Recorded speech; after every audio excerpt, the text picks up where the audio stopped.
Hello. So in this video, we're gonna sort of look forward sort of a little bit and sort of explain why it is that it was interesting that e to the x's derivative was itself. So in particular, when we did the derivative of e to the x, we found that it was just e to the x, and we commented that, this is admittedly surprising, but it turns out that it's also going to be pretty useful. So making this observation, it may seem odd or even boring, but it turns out that this is actually going to be really useful. We're going to actually be sort of doing more with this than you would think. So looking at e to the x, function e to the x is the only function that this works with for derivatives, meaning that it's the only function that equals its own derivative, with the exception of the zero function, which is sort of not interesting and kills everything, and you sort of don't want to use that in any context pretty much ever.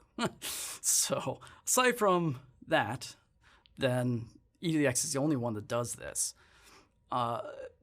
But another way of thinking about that is that this means the relationship of derivatives to e to the x is very much like that relationship between, say, 0 and addition and subtraction, or 1 and multiplication and division. So meaning that, like, doing sort of when we did adding and subtracting 0 changed nothing. Multiplying, dividing by 1 changes nothing. So somehow this idea of using e to the x with derivatives in some sense changes nothing.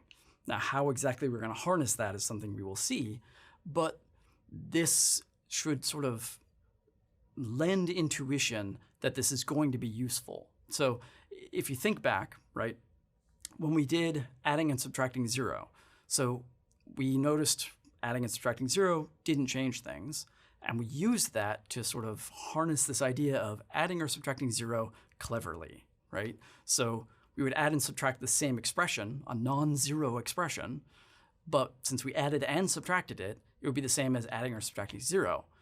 So nothing changed. But introducing these terms, right, interjecting these new things allowed us to do all kinds of new techniques. So it allows us to do factoring by grouping, for example, is how that, one of the manifestations of this. We've also seen it when we did like the product rule. We had to add and subtract something in order to be able to factor the thing nicely, okay? So this turned out to be sort of ubiquitously useful, even though it sounds kind of silly and obvious that adding 0 does nothing. Similarly, multiplying and dividing by 1 cleverly, right? We noticed when we multiplied or divided by 1, nothing changed.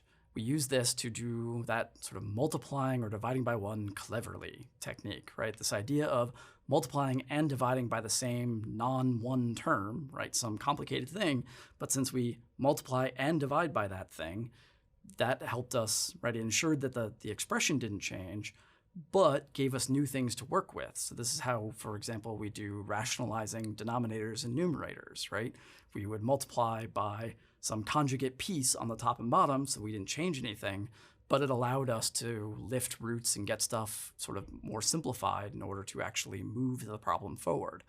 So the idea here is that noticing that e to the x doesn't change anything, or that its derivative is itself, and thus nothing is changed by using that e to the x, the hope is that we can sort of harness that observation the same way we did these things. But these things, right, it wasn't obvious. It's not like saying multiplying by 1 doesn't change anything, so I'm just going to start multiplying by 1 everywhere, right? It was firstly multiplying by something that wasn't 1, but then dividing by that thing in order for the net effect to be multiplied by 1. But we had to figure out what those somethings were, and what they were depended on specific situations, right? So in the same way, when we're sort of trying to do this with e to the x, the idea will be that we want to recognize certain situations where we can do something that maybe not look like we're sort of introducing e to the x, but we really are, in order to harness this property, okay? So this is just sort of a look forward to be like, this is a whole other branch of technique that we are opening up here, right along par with adding 0 or multiplying by 1. And we'll see how that manifests in future videos. Okay? So In this video, we encountered sort of one of the big relationships in calculus, almost entirely by accident, it seems, right? We sort of stumbled upon this idea that we have this identity form for derivatives, this thing that when the derivative comes along doesn't change what it is, this e to the x. This relationship, it turns out, will unlock several clever approaches. Again, just like multiplying by 1 cleverly or adding 0 cleverly, right? Unlocks suitably clever approaches that we'll develop rules and techniques to sort of exploit this property. Okay? So that is that.